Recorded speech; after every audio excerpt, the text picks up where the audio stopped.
Alright, in this video we're going to be, I'm going to go over the study guide for your third exam, which will happen on Monday, March 30th for my 11-10 class on Monday, Wednesday. And the review sheet is posted on Canvas, and the number of problems that you see will be the same number of problems on the exam. Also, the problems that you see on this review sheet will be similar to the ones that are on the actual exam number 3. And also, you are allowed a one-page sheet of notes with writing only on the front and nothing on the back, just like the other exams that you've taken previously. Okay? And make sure that you do bring your own calculator with you to the exam. Alright, we'll start with problem number 1, and that is, given the quadratic function f of x is equal to x squared minus 2x minus 3, and you're going to perform the following. So here, the layout of that will be similar to what will be on the exam. That is, part A, determine whether the graph opens upward or downward. Part B, identify the vertex of the parabola. Then find the X-Intercepts, find the Y-Intercept, and sketch the graph using the intercepts, vertex, and additional points. Okay, so let's start with that.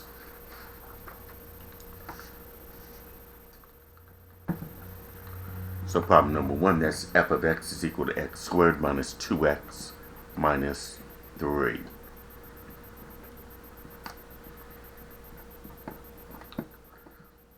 Okay. So in step number 1, part A, it asks to determine whether the graph opens upward or downward. To do that, we need to identify what A is. That's going to be the coefficient of your x squared term, which is in this case the understood 1. So A is equal to 1. Now if A is positive, that means the graph opens upward. Or if A is negative, the graph of the parabola opens downward. In this case, your A is 1 and it is a positive number, so that means the parabola opens upward. So that's step number 1.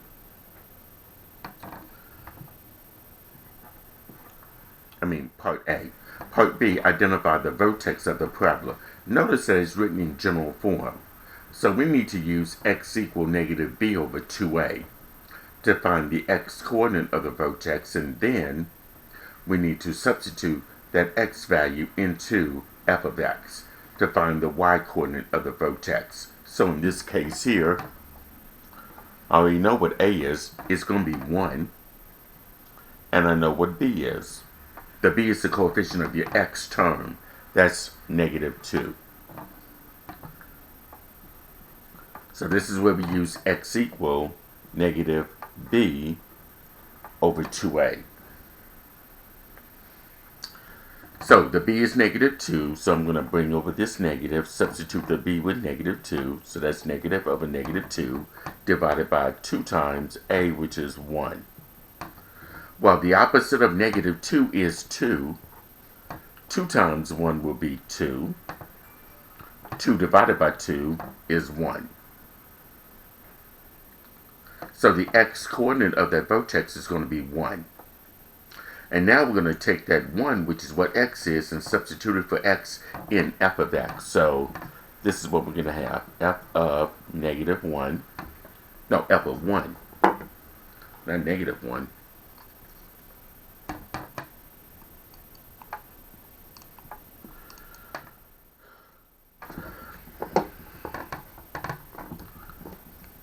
It's just f of 1. We just substitute 1 in for x, so it'll be 1 squared minus 2 times 1 minus 3. And then simplify. 1 squared will be 1, minus 2 times 1 will be 2, minus 3. Now 1 minus 2 is a negative 1. Negative 1 minus 3 will be negative 4. So the vertex of this parabola will have the ordered pair 1, negative 4. Okay, so that's part B, finding the vertex.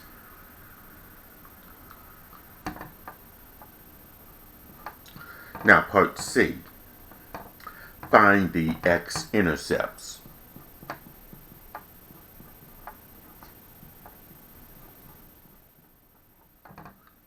To find the X-Intercepts, you take what f of x is equal to, set that equal to 0 and solve for x. So here that f of x is x squared minus 2x minus 3. You take that and set that equal to 0. Since it is a quadratic equation, what I need to do here is factor x squared minus 2x minus 3 into two binomials here. So I'll do that. So the x squared breaks up as x, and I need factors of 3, or negative 3, that would give me negative 2x as a middle term. Well, the only factors of 3 will have to be 3 and 1. But since the middle term is negative, the larger of these two factors takes the sign of the middle term. 3 is the larger of the two, that has to be a minus. The 1 must be plus.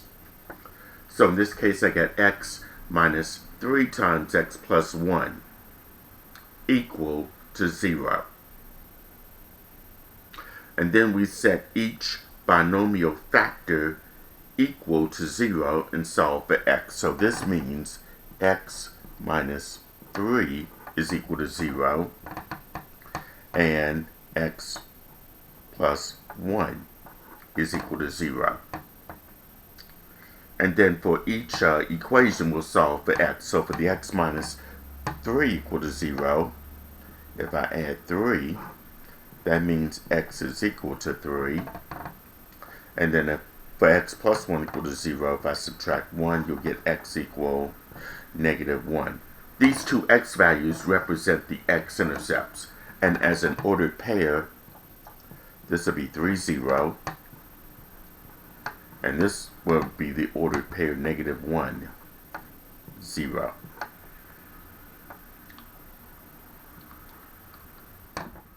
What that means here is this. The parabola will be crossing the x-axis at x equal 3 and at x equal negative 1.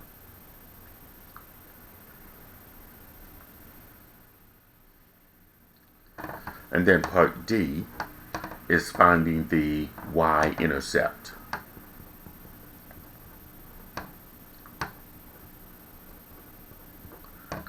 So to find the Y-intercept, we let x equal 0. So that means I'm going to substitute 0 in for x in f of x. So I'm going to have f of 0 equal to 0 squared minus 2 times 0 minus 3. All I'm doing there is just substituting each x in the f of x function with 0.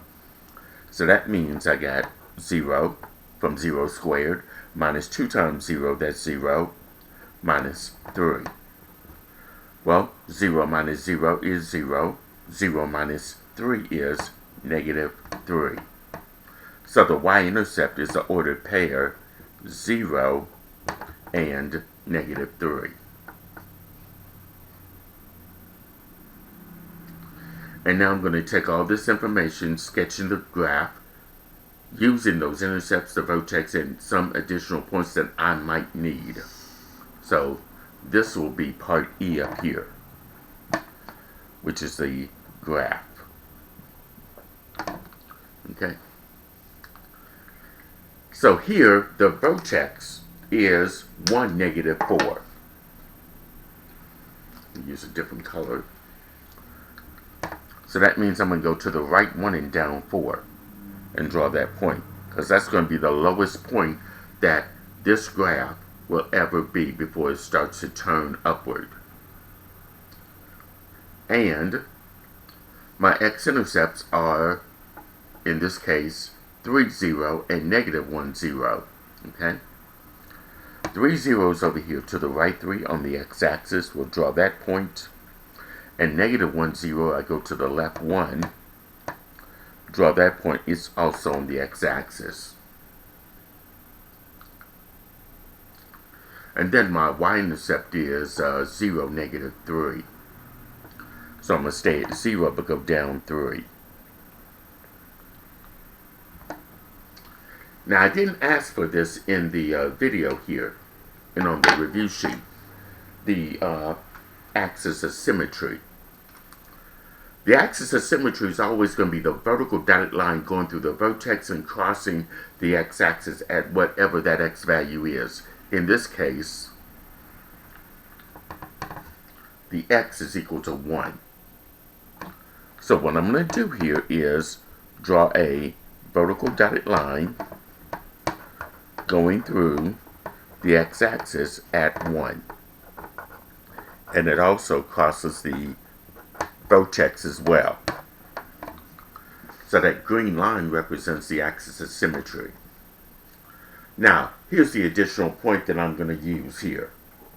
If you look at the distance from the y-intercept to that axis of symmetry, that's one place to the left. So the other point on the opposite side of the axis of symmetry has to be one place to the right. So it's got to be this point right here, sharing the same y coordinate.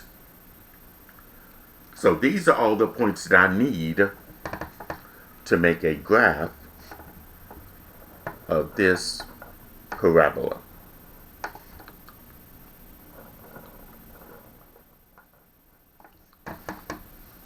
So that's the graph of the parabola f of x is equal to x squared minus 2x minus 3. Okay. So all of this represents problem number 1.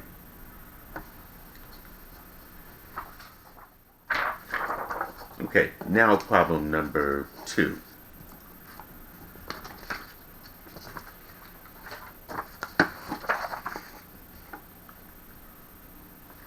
Let me bring the review sheet back up here.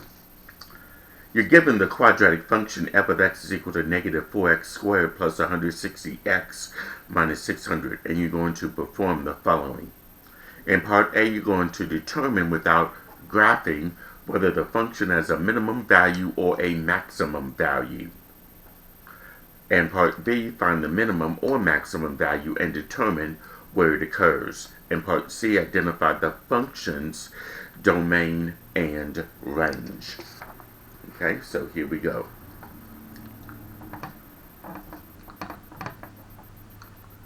So here we got the function f of x is equal to negative 4x squared plus 160x minus 600.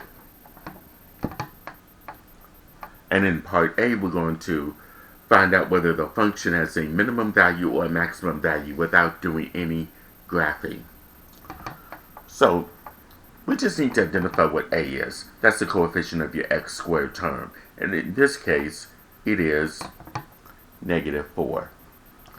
Now, if your A is positive, that tells you you're going to have a minimum value.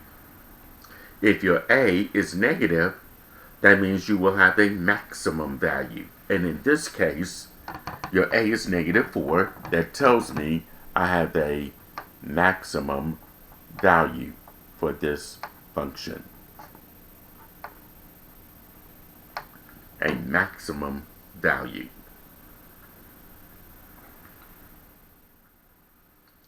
And now part B is, well, we know we got a maximum value, so what will be that maximum value and where does that maximum value occur? Okay, we have to use x equal negative b over 2a to find out where the maximum value occurs and then substitute that x value into this function to find out what the maximum value will be. So I know a is going to be negative 4, not positive 4. You already know that.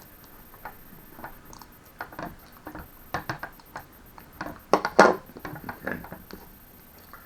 So a is negative 4. And b is the coefficient of your x. That's 160.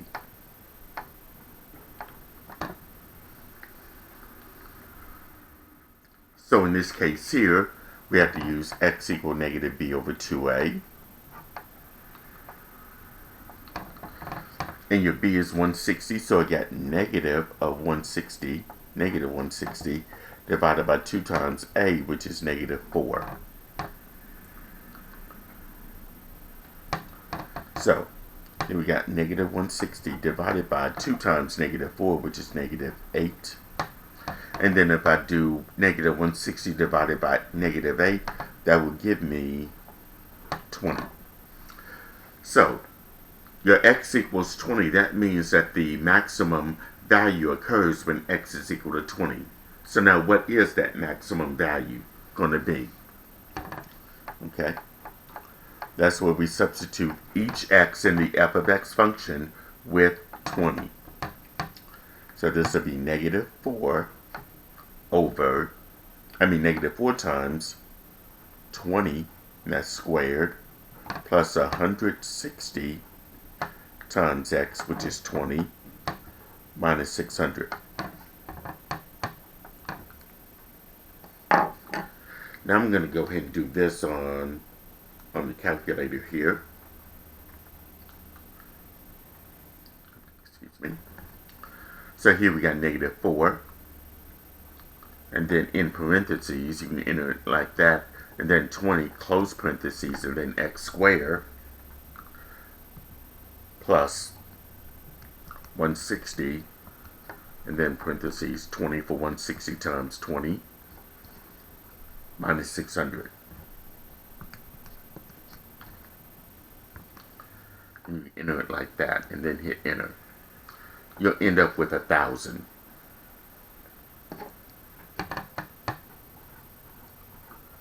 So that 1,000 would be your maximum value. Okay? So the maximum value would be 1,000. It occurs when x is equal to 20. Okay? And then part C is identifying the function's domain and range.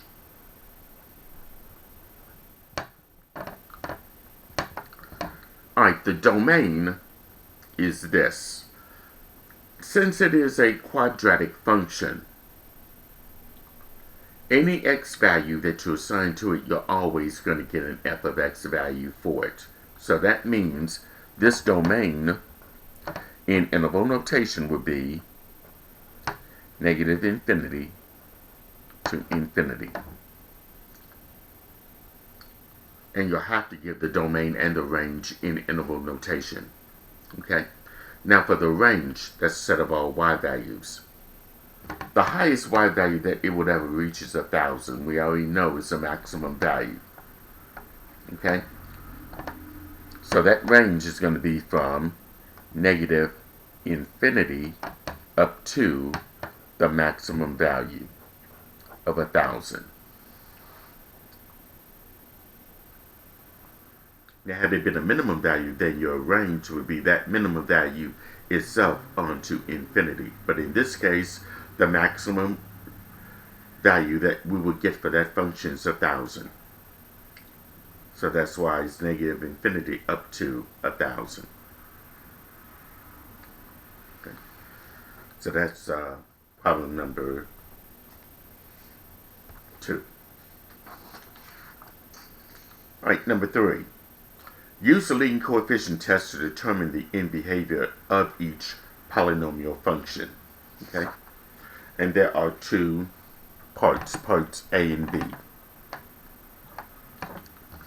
So let me move this up.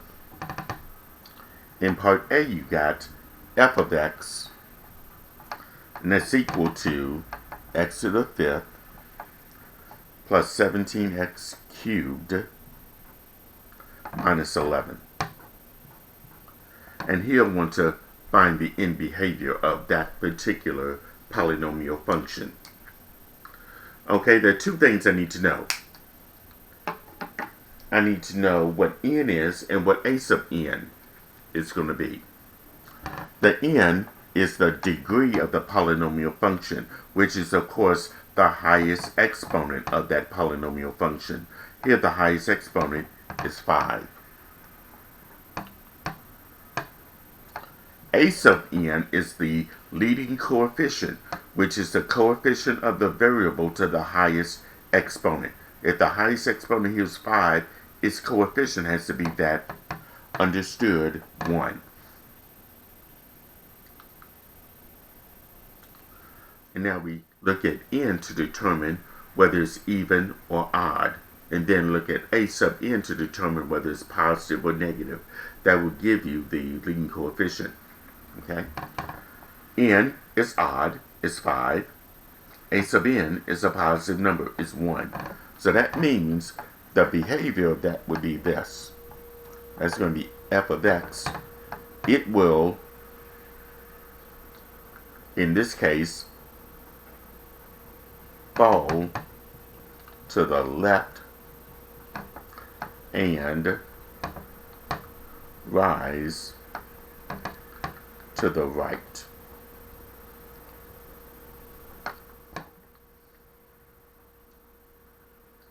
Now, if you're not sure what that leading coefficient test is, I do have the notes posted on Canvas for you to look at and refer to, because I did talk about the leading coefficient test, or watch the video for section 3.2, where I do discuss that leading coefficient test.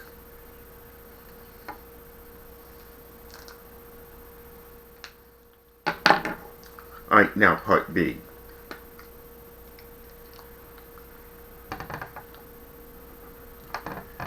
Is f of x is equal to negative x to the 6 plus 7x cubed plus 2x squared minus 8x minus 12.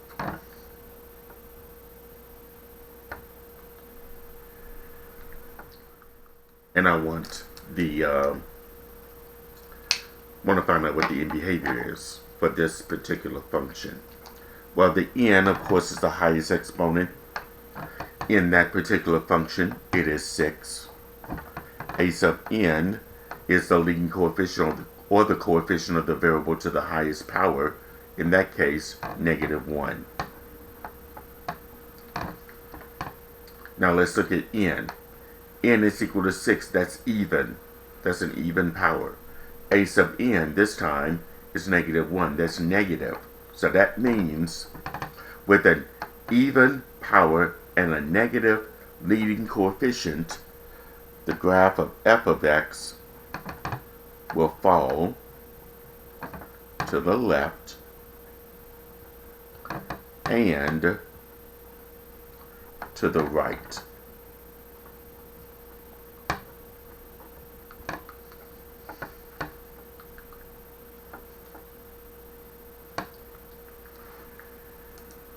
Okay, so that's what the leading coefficient test is.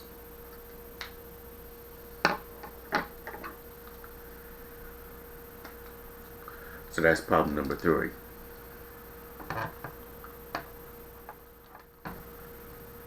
Okay, problem number 4. Here we're going to find the zeros for the polynomial function f of x is equal to 3 times the quantity x minus 2 squared times the quantity x plus 5 cubed, and give the multiplicity for each zero, and then state whether the graph crosses the x-axis or touches the x-axis and turns around at each zero. Okay, so in this case,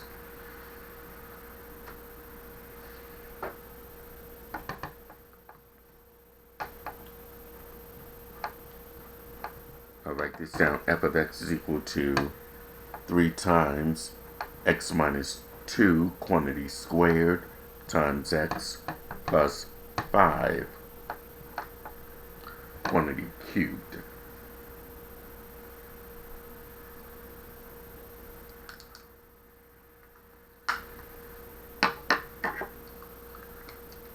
So what I'm going to do here is take f of x, set that equal to 0. So here I'm going to have 3 times the quantity x minus 2 squared times the quantity x plus 5 cubed equal to 0. And then we're going to set each factor equal to 0 and solve for x. So here I got 3 is equal to 0, and then x minus 2 quantity squared is equal to 0, and x plus 5 quantity cubed equal to 0. Well, 3 equal to 0 does not make sense, so we can scratch that out. So for the x minus 2 quantity squared equal to 0, the opposite of squaring something will have to be to take the square root on both sides. So here we got x minus 2 equal to 0, and then add 2 to both sides. That would mean x is equal to 2.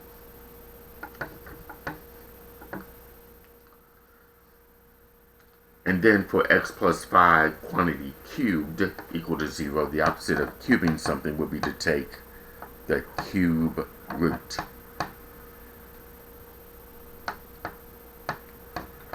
On both sides. So now you're going to have x plus 5 equal to 0, and then subtract 5. You'll get x is equal to negative 5. So those are the zeros of that polynomial function, x equal 2 and x is equal to negative 5.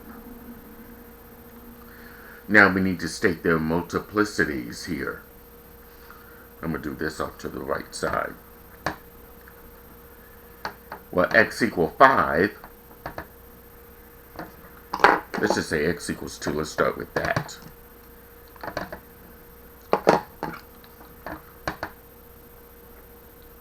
X equals 2 came from x minus 2.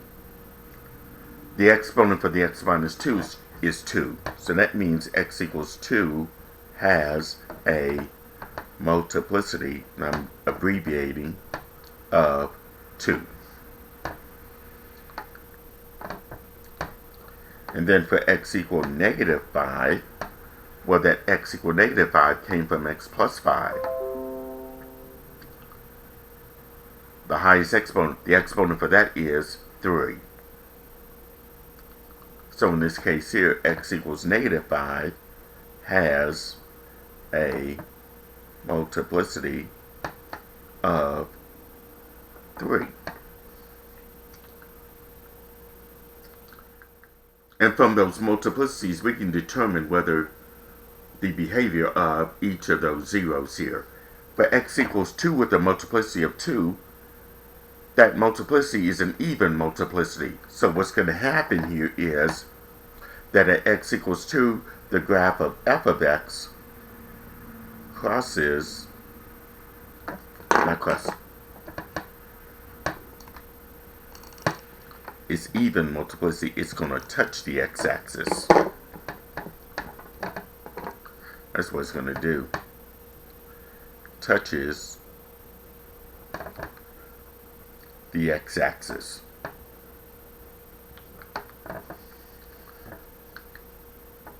And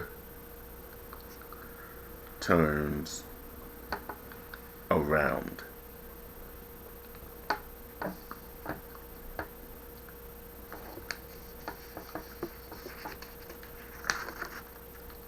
Touches the x-axis and turns around.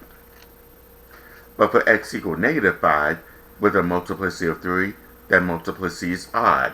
So at x equal negative 5, that graph of f of x will cross the x-axis at negative 5.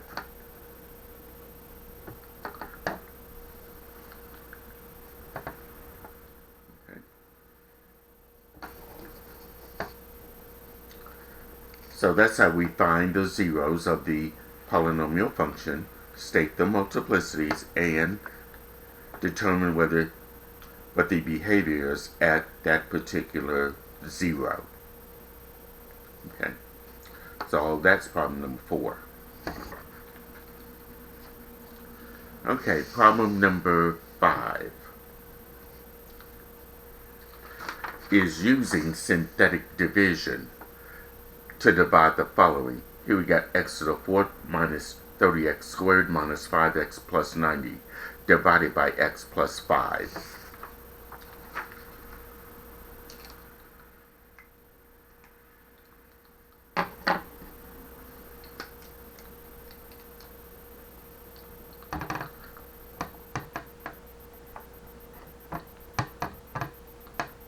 So here we got x to the 4th minus 30x squared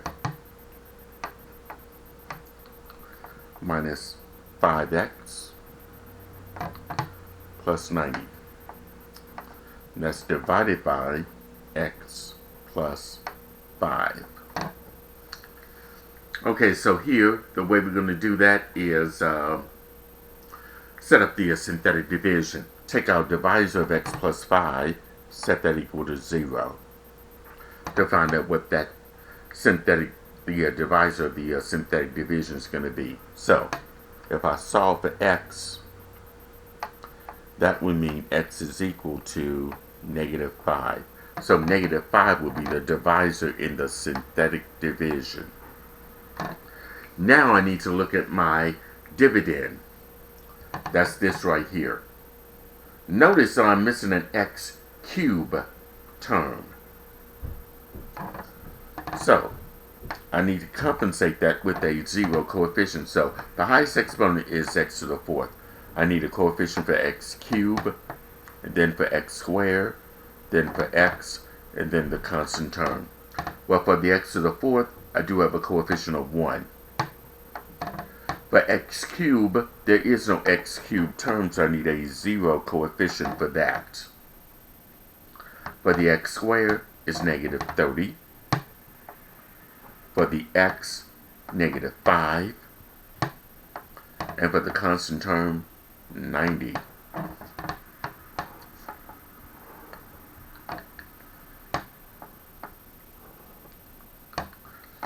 Now I'm going to bring down the leading coefficient in the bottom row. That's going to be the 1. And then multiply the divisor by that number in the bottom row. So negative 5 times positive 1 would be negative 5. That goes underneath the 0 here. And then I'm going to add 0 to negative 5. That's going to be negative 5. And then next, do the same thing until all the columns are filled.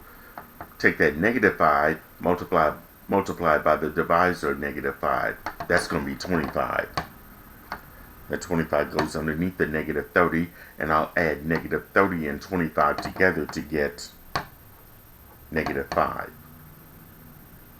And then take this negative 5, multiply by the divisor of negative 5 to get 25. That goes underneath the negative 5, as you can see. Negative 5 plus 25 will be 20. And then finally, take that 20, multiply by the divisor of negative 5. That will give me negative 100. And then add 90 and negative 100 together, you'll get negative 10. So as you can see here, that is how we do the synthetic division. Now we need to write the quotient and the remainder. In this case, notice I put a box here. That separates the quotient from the remainder. So here, this negative 10, which is the last number in the very last row, that is your remainder. Everything else, this is your quotient.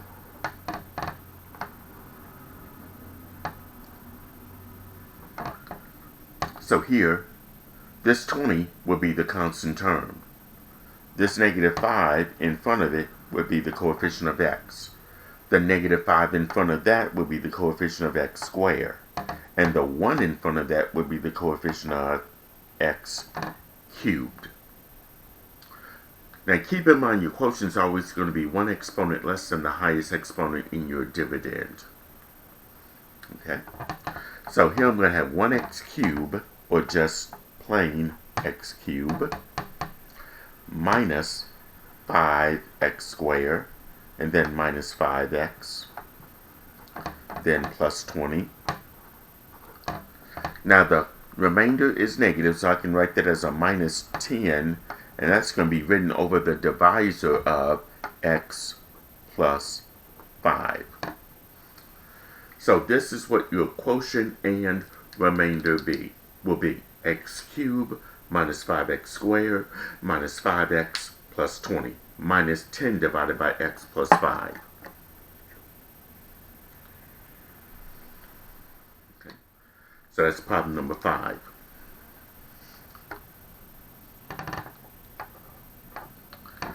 All right, problem number 6.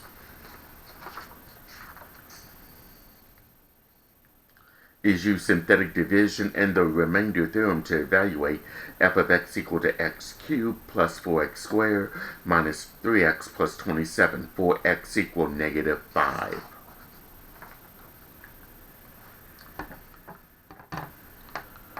Let's see, so that function's f of x is equal to x cubed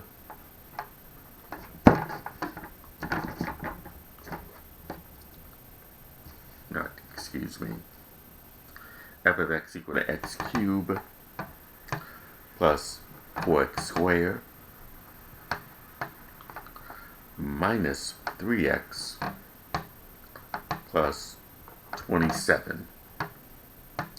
And this is going to be for x equal to, in this case, negative 5. And we're using synthetic division and the remainder theorem. Well, that x equal negative 5, that's going to be your quotient for the synthetic division because it's already solved for x. So that negative 5 will be your divisor. Now notice in f of x there are no missing terms. You do have x cubed, x squared, the x, and the constant term. So for x cubed, it'll be 1 for the coefficient. For x squared, that coefficient is 4. For the x, that coefficient is negative 3. And the constant term is 27.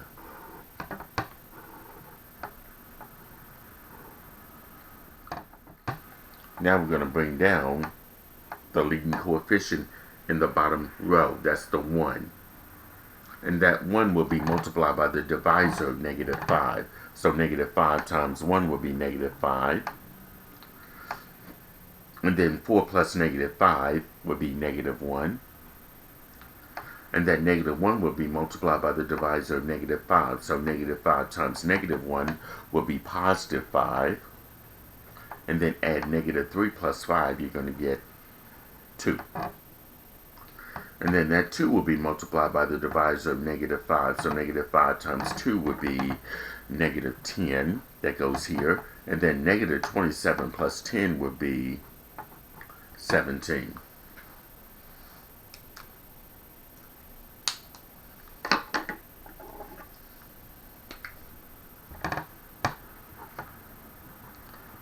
Now, the last number in the very last row, and that number that's in the box, is your remainder. Not only that, that remainder represents the value of the function when x is equal to negative 5. So we can conclude that f of negative 5 is equal to 17.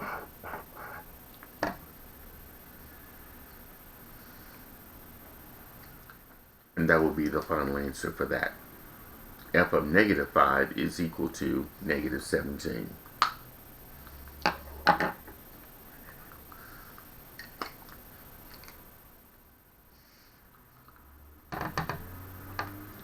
All right, problem number 7.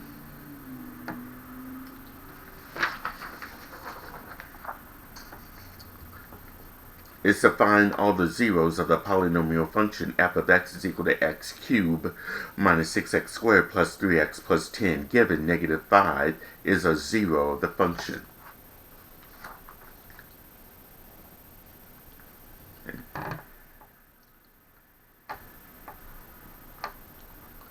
So here's our function, x cubed minus 6x squared plus 3x plus 10. And we already know that 5 is a 0 of that particular function. Well, if 5 is a 0 of that function, that does mean that f of 5 has to be equal to 0. And x minus whatever that constant is, according to the factor theorem, which is in this case x minus that constant, which is 5. That's going to be a factor of this particular function, f of x, equaling to x cubed minus 6x squared plus 3x plus 10. Now we need to find out what that other factor is going to be. We have to use synthetic division. So that means I'm going to use the 5 as my divisor in the synthetic division, since 5 is a 0 of that function. And in this f of x function, there are no missing terms here. We got x cubed, x squared, the x, and the constant term. So we can write the numerical coefficients. So here x cubed has a coefficient of 1. The x squared has a coefficient of a -6. The x has a coefficient of 3. And 10 is the constant term.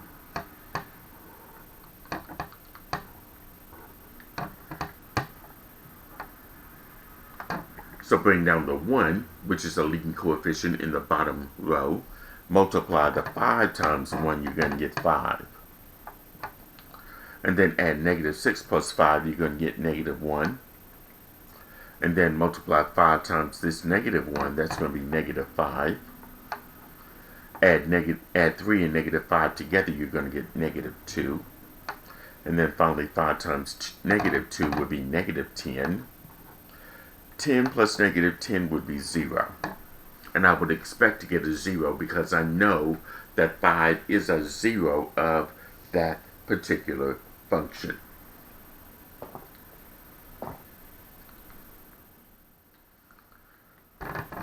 Well, if 5 is a 0 of the function, so I know x is equal to 5, that's going to be one of the x values. So to find the other x values, I need to write this out as a quotient and set it equal to 0. So in this case here, then -2 is your constant. The -1 is the coefficient of x. The 1 in front of that is the coefficient of x squared. So this is what I'm going to have. 1x squared, or just x squared, minus 1x, or just x, minus 2 is equal to 0. Now I need to factor x squared minus x minus 2, since it is a quadratic function, or quadratic equation, I should say. That x squared, I can break that up as x and x. That minus 2, I need to break that up as 2 and 1. The middle term is a negative. That means that the larger of the two will have to take the sign of the middle term. So here the 2 is the larger. It has to be minus. The 1 must be a plus. So I get x minus 2 times x plus 1 equal to 0. Then the next step would be to go ahead and set each binomial factor equal to 0 and solve for x. So this means x minus 2 is equal to 0 and x plus 1 equals 0. And now we're going to solve for x. So for the x minus 2 is equal to 0. If I add 2, I know I'm going to get x is equal to 2. And then for x plus 1 is equal to 0, subtract 1, you'll get x is equal to -1. So these are the other two zeros for that polynomial function. So I got x equal 5. The other zeros are x is equal to 2. The other one would be x is equal to -1. Go ahead and box that in. So that represents the zeros of that polynomial function f of x equal to x cubed minus 6x squared plus 3x plus 10.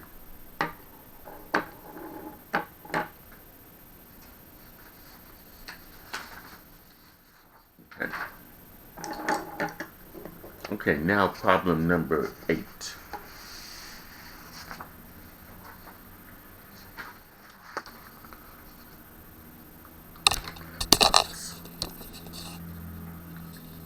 I apologize for that.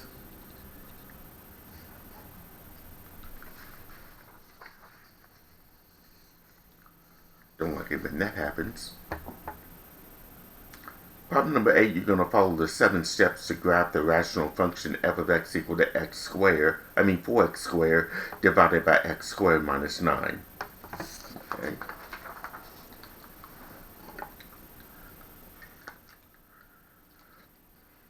So this is that 7-step procedure that's in section 3.5.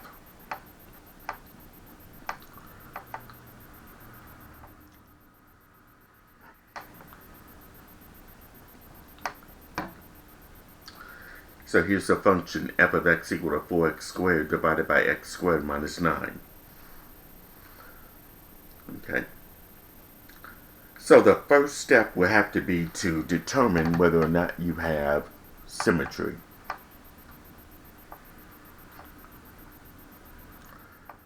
That could be y-axis symmetry or origin symmetry, or it could be just no symmetry at all.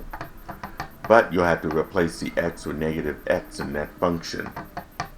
So that means you're going to have 4 times negative x, and that's going to be squared, divided by negative x, that will be squared, minus 9. So in this case here, if we square a negative, that's going to be positive. So that's going to be 4x squared in the numerator. The denominator, the same thing. Negative and u squared will be positive. So this will be x squared minus 9. Now notice that we got the same function that we started off with from the beginning when we replace the x with negative x.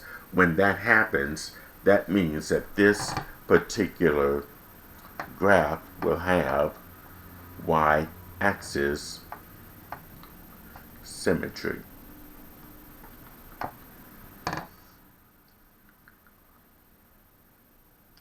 That means the graph will be symmetric with respect to the y-axis. That's part A. Now part B is finding the Y-intercept.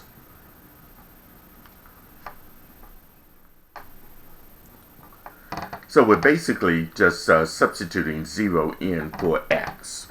So that means I'm going to have f of 0, and that's going to be equal to, so here we just substitute 0 in for x in the original function. So it'll be 4 times 0 squared divided by 0 squared minus 9. If I square the 0, that's going to be 0 times 4 would be 0. 0 squared is 0 minus 9 would be negative 9. 0 divided by negative 9 is 0. So 0, 0 will be the y-intercept for this rational function.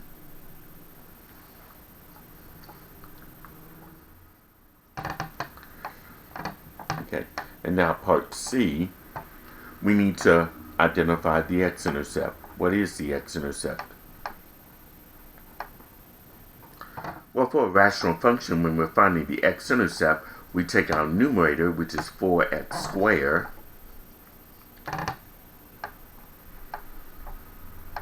set that equal to 0, and solve for x. So for 4x squared equal to 0, well, if I divide by 4, that's going to be x squared equal to 0. And of course, I have to take the square root on both sides to get rid of the square. That means x is equal to 0. So that means 0, 0 is going to be the x-intercept as well.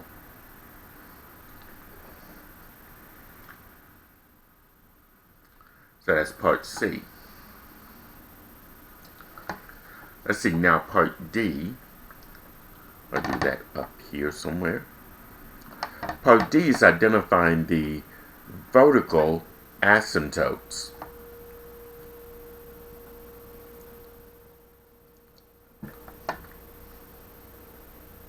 If there is one. Now to find the vertical asymptote, you take your denominator of x squared minus 9, set that equal to 0, and solve for x. Now I'm going to go and get the x squared by itself by adding 9 on both sides. That will mean x squared is equal to 9. And of course the opposite of squaring something will be to take the square root. This time I do need to include plus or minus when I take the square root on both sides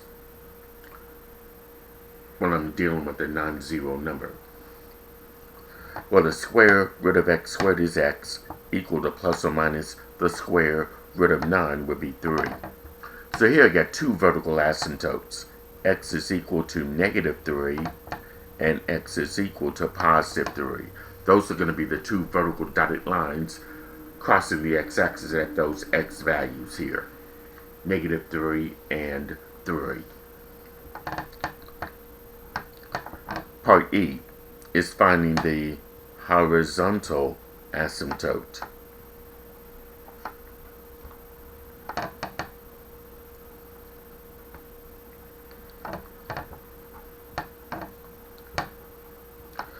That's where we identify the n and the m. The n is the highest exponent in the numerator. Your m is the highest exponent in the denominator. So here your n, the highest exponent there will be 2. The m in the denominator, that highest exponent is 2. Compare n with m. You can see here that n does equal to m. And of course, when you're finding the horizontal asymptote, if your n, the highest exponent in the numerator, is equal to the m, the highest exponent in the denominator, you look at your leading coefficients here to get your horizontal asymptote. That's y is equal to a sub n divided by b sub m. A sub n is the coefficient of the variable to the highest exponent in the numerator. In this case, it's 4 over b sub m, that's the highest exponent of the, the coefficient of the variable to the highest exponent in the denominator. That's an understood 1. So if I do 4 divided by 1, that's going to be 4. So the equation y equals 4 is the horizontal asymptote.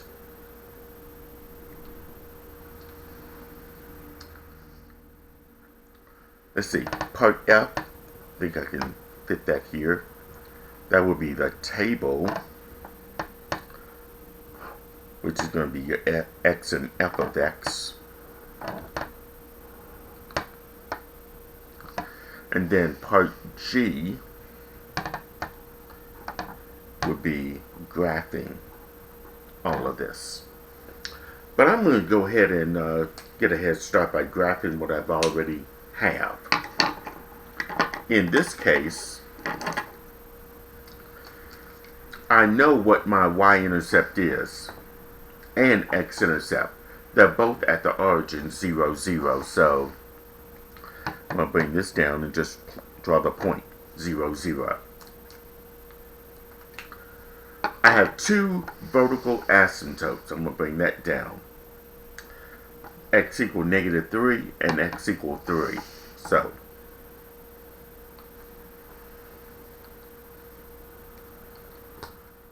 guess I can use this green. I'm going to draw a vertical dotted line at x equal negative 3, like this.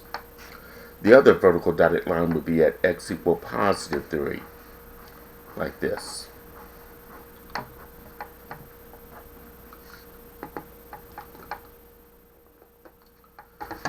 And my horizontal asymptote was y is equal to 4. So I'm going to draw a horizontal line like this, going across, crossing the y-axis at 4.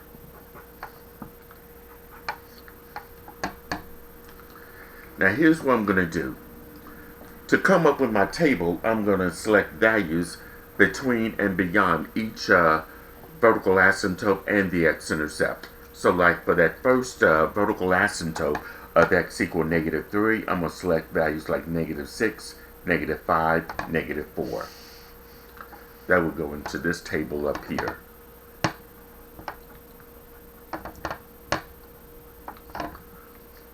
And then,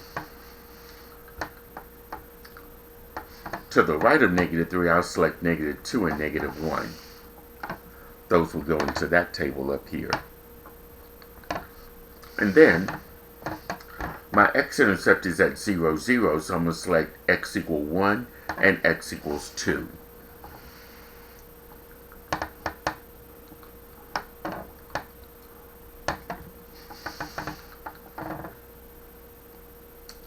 My other vertical asymptote is at x equals 3. I'll select x equals 4, x equals 5, and x equals 6.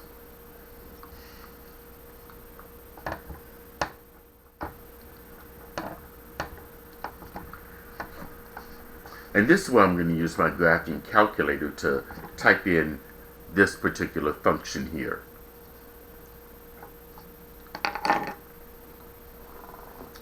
To find out what my other y values are going to be.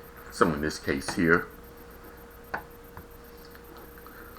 let me clear this out. The way I'm going to do that, I'm going to select y equals 2, that's up here. Let me clear this equation out. And make sure all plots are off. They're not highlighted. If they are, you have to use your up arrow key, press enter to clear it out, to turn them off, and then use your down arrow key to get back to y1.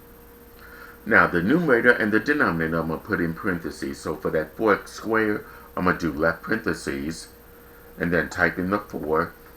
For the x, I need to use xt theta n.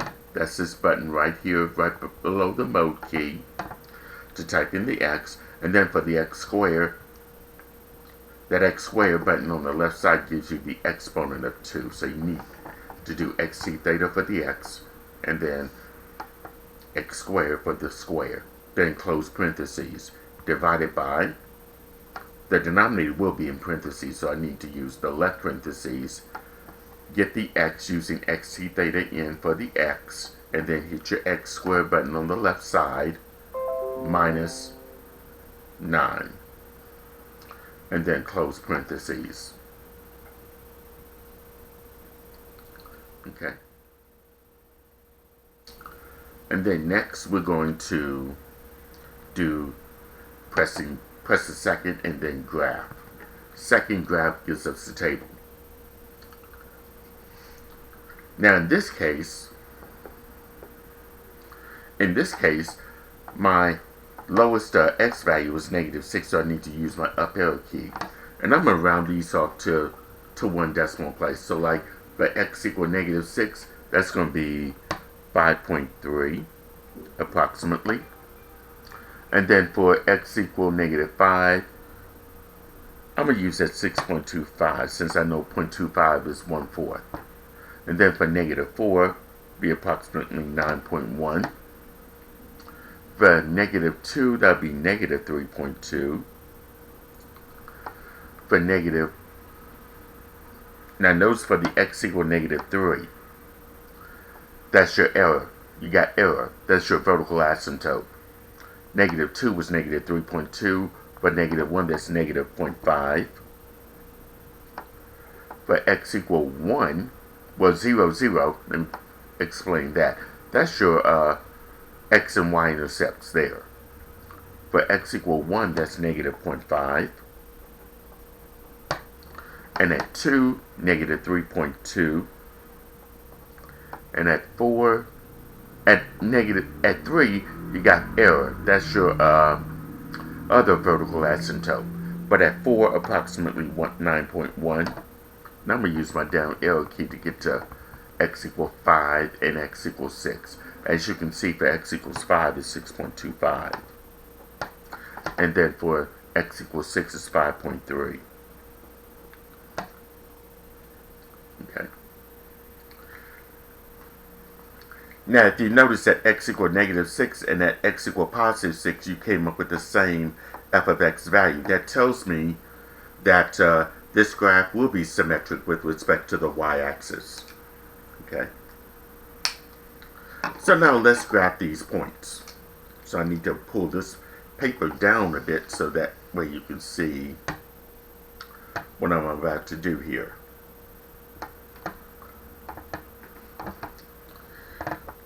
At -6 was 5.3, so to the left 6 and up 1, 2, 3, 4, 5.3, or 5 1/3, about right here. And then for -5 and 6.25, to the left 5 and up 6 and about 1/4 of the way, about right here. And then -4 and 9.1. That's about right here. So now, here's what the graph is going to look like on the left side.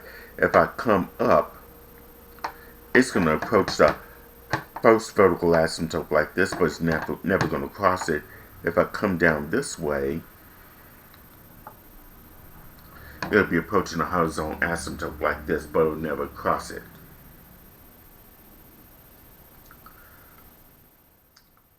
And now for -2 and -3.2, this is to the left 2 and down 1, 2, 3.2, which is about right here. Sometimes you have to estimate here. For -1 and -0.5, that's halfway between 0 and -1. And then here's 0, 0. For 1 and -0.5, to the right 1 and down, halfway between 0 and -1. And then the other point, 2 and -3.2, which will be about right here. So, in between your two vertical asymptotes, this left part will be approaching the first vertical asymptote, but it'll never cross it. The second part of that graph approaches the second vertical asymptote, like this. So now you can see that it's symmetric with respect to the y-axis. And then those last 3 points will be symmetric with this part right here. So for 4 and 9.1, here's 4 and up 9 and about 1/10 of the way, about right here. 5 and 6.25, 5 and 6 and about 1/4 of the way, about right here. And then 6 and 5.3. This is about 5 and about 1/3 of the way. Coming up this way, it's going to approach the second vertical asymptote, but it'll never cross it. And then if we come down this way, it's going to approach the horizontal asymptote like this. Okay. So this represents the graph of the function f of x is equal to 4x squared divided by x squared minus 9. Now, if you do want to check yourself, this is what you can do here. I'm going to do zoom and then number 6 for the standard window.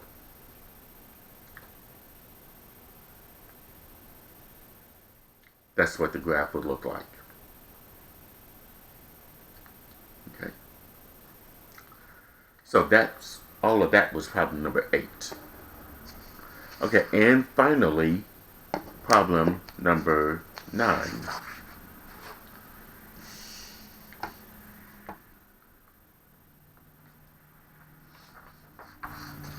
Is finding the equation of the slant asymptote of the rational function f of x equals x squared plus 7x minus 18 divided by x plus 3. Okay.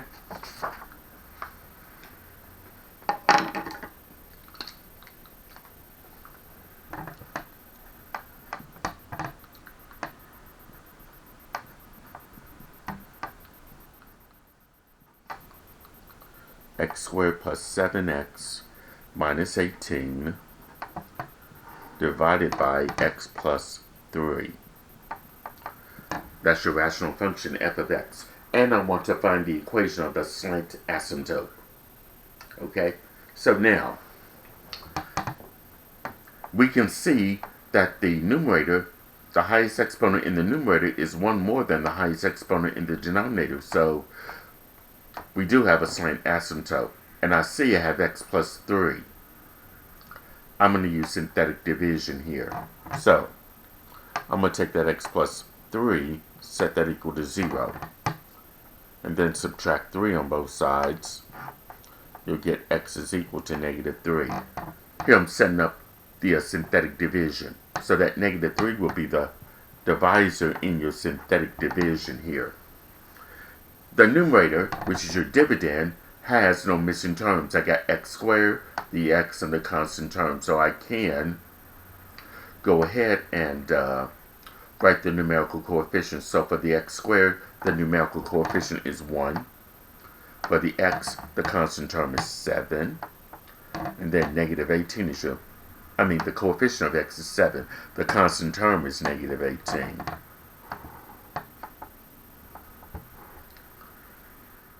Now we bring down this 1 in the bottom row. And then multiply negative 3 times 1, which will be negative 3. And then add 7 and 3 together, you're going to get 4.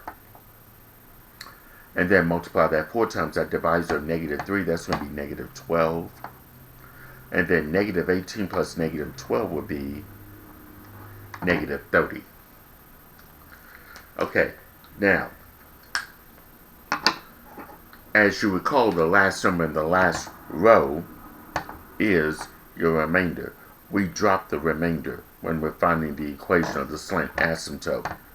It's this quotient that will represent the equation of the slant asymptote. So let's write the quotient out. That 4 is your constant term. The 1 in front is the coefficient of x. So now, your equation of your slant asymptote is this.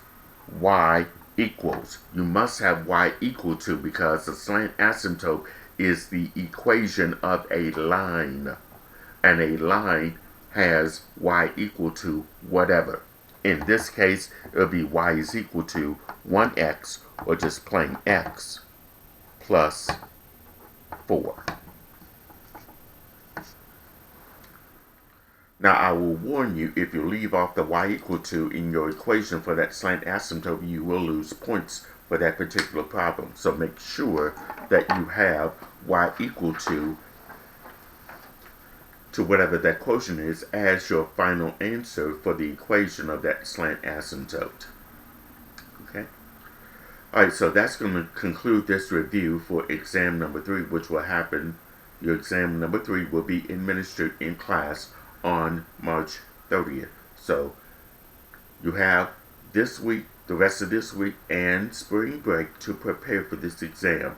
And do watch this video as much as you need to in order to prepare for the exam. And also, while you're on spring break, make sure that you are completing all the homework for Chapter 3.